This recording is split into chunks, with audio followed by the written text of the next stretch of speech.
There was a relationship of the commanding heights of British politics, always with the Queen. What will that relationship look like forward with a king? Well, this is a king who, of course, is very much part of the modern world. Actually, I went to school with him at Cambridge, where he was quite a good student. The Queen, of course, was connected and was visible and a stalwart during World War II. So this will be more forward-looking. And Charles has carved out a series of issues that are important to him. But he will, I think, in his regal role, will have to be more measured in what he engages in. We spoke with Mohammed Al-Arian of Queen's College, Cambridge this morning, and you bring up the linkage here of something that Queen Elizabeth and Prince Philip wanted. They wanted educated children. Give us a scope of King Charles III's international view. We know so much of his English services. Give us a scope of his international view. Well, I think he's obviously been very engaged with environmental issues. That's been very much on his agenda. But he's also just had the job of, as he travels the world, of representing Britain and being the symbol of the Commonwealth as well. So I think that feeds into it. And I remember one of our common professors said, that he was a very good student at Cambridge, and he would have gotten very top honors, except he had a few other things going, which he had to be invested as the Prince of Wales, and that took some time. Took him away from the classroom for a while.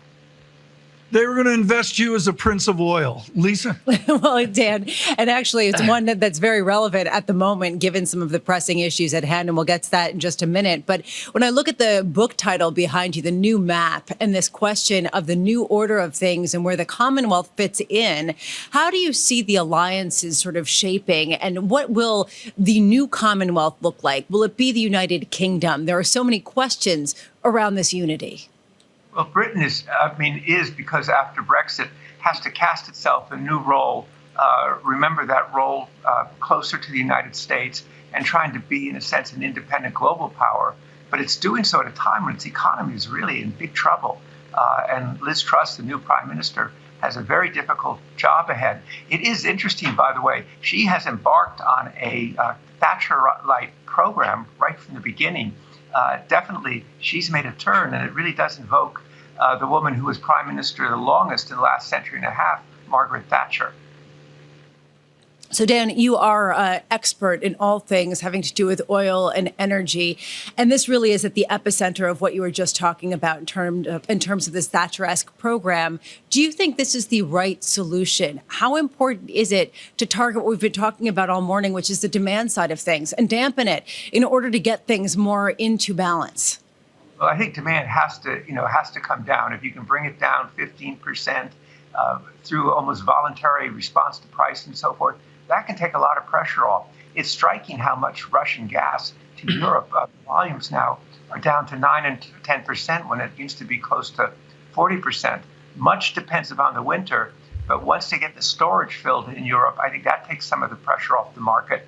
But every government, I just talked to some of the ministers in the different governments, they're all having to rush out financial support to consumers to weather this storm that is just not well perceived in the United States, but it's devastating for people's pocketbooks and the economy in Europe.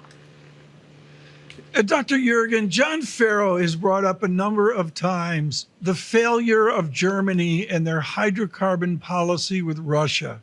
You are definitive about this and indeed led on it in the Commanding Heights years ago. Let me cut to the chase and use brutal language. How bad did Germany screw up? Well, I think the big mistake was not having it. It was not, after the end of the Cold War, Russia's a nuclear power. You had to try and integrate it into the global economy.